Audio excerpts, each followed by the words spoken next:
Hey guys, Nolan here. Today we're talking about the difference between a lesson barn and a training barn. I was asked about this like months ago and I completely forgot about it. I'm really sorry to the subscriber who asked it in the comment section. I am sorry, but guess what? Today we're going to talk about it. But before we do that, why not hit the subscribe button and join the Little Cruiser Guild yourself? Just hit it, it's right there. Hit the notification bell too, so that you are notified immediately when I hook up new videos. And while you're at it, why not hit the like button too? Give it a thumbs up. So here I am, and here we go.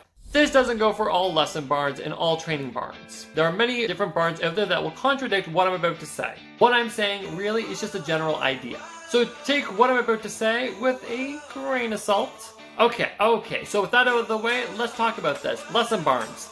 What are they? So, here's the thing.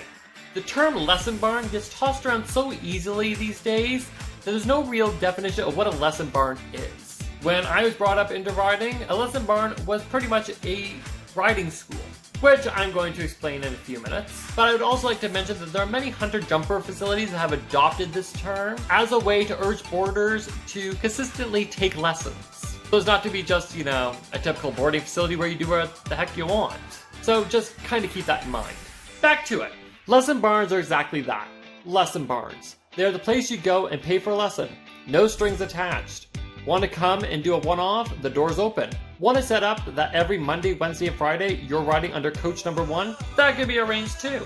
The main goal is pretty much to get you on a horse, teach you, get paid, and then bring in the next customer. So let's go with some good and bad points.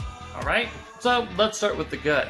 Horses are there for you to ride, so there's no need to worry about those responsibilities. No need to worry about paying for board, vets, blacksmith, or feed. Nope, that's all taken care of by the establishment.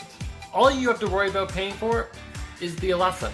But there's a catch. Lessons are going to be a bit more expensive because those lessons need to cover off those things that you're not paying for. Okay, that's great, Nolan. But let's talk about these lessons. I mean, that is exactly what I'm paying for, right? Alright, let's go. You'll be riding horses that are tame as hell. Chances are, these horses don't even flick an ear, and will probably allow you to plop around and get a feel for the sport. Learning to post-trot? These horses aren't going to hold any grudges if you struggle with your timing or lack of rhythm.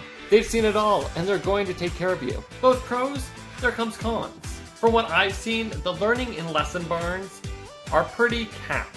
Like honestly, you're not going to have the best coaches teaching you.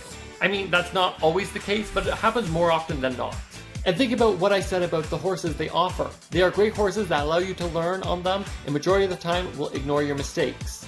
Well, let's just say you want to ride an FEI test one day. At some point, you're going to become stagnated with the abilities of the horses offered at the lesson barn. The chances are very slim that they will be able to offer you an FEI level horse to not only do the test on, but to learn on. It takes a lot of consistent schooling to not only get a horse up to that level, but to keep them there. Even if the lesson barn bought a schoolmaster, they need somebody knowledgeable enough to keep them maintained, and at that, it's still going to be an uphill battle. Not impossible, but difficult nonetheless. Now, with that said, I'd also like to point out something else about capping.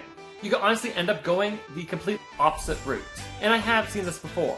When the standard's set pretty low, and you get told by the instructors that you've outgrown them, and you're amazing, and you need to find your own horse with an amazing trainer, because you're going to the Olympics. Yeah, I'm not lying. This actually happened. This girl who was told that she's going to the Olympics, she struggled with the basics of walk and trot, and we're not even talking about the canter. And the last thing about lesson barns, I'd just like to point in here, especially for the older group, chances are there's going to be a lot of kids.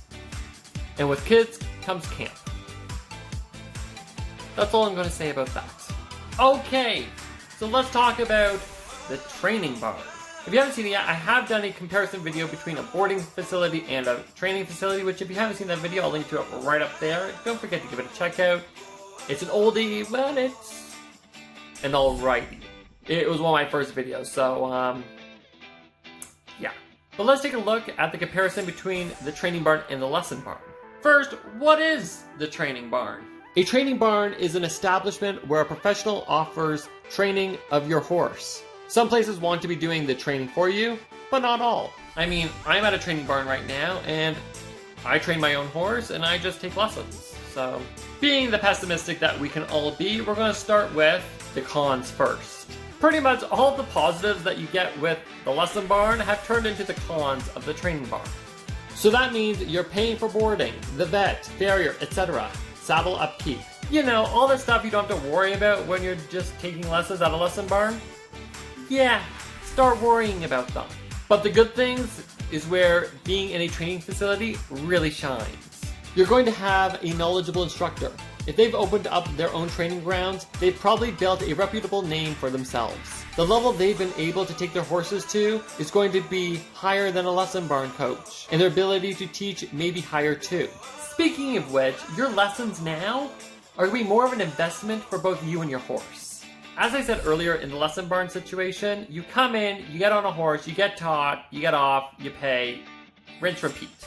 But in a training barn, your lessons are going to be more about quality than quantity because it is about your personal journey with you and your horse. Let's just say, once again, you're looking to get up into the FEI levels. In the training barn, the trainer is going to do what they can to get you to meet your goals. And to do that, they're going to make a personalized program for you and your horse. And that's pretty much the difference between a lesson barn and a training barn. If you're struggling to choose which barn you should go to, think about what you want to achieve. If you want to learn how to ride, how to support the horses without all the extra responsibilities, try the lesson barn. If you want to work with your horse to meet an end goal, training barn might be just what you're looking for. And now it's on to you. What did you think of today's video?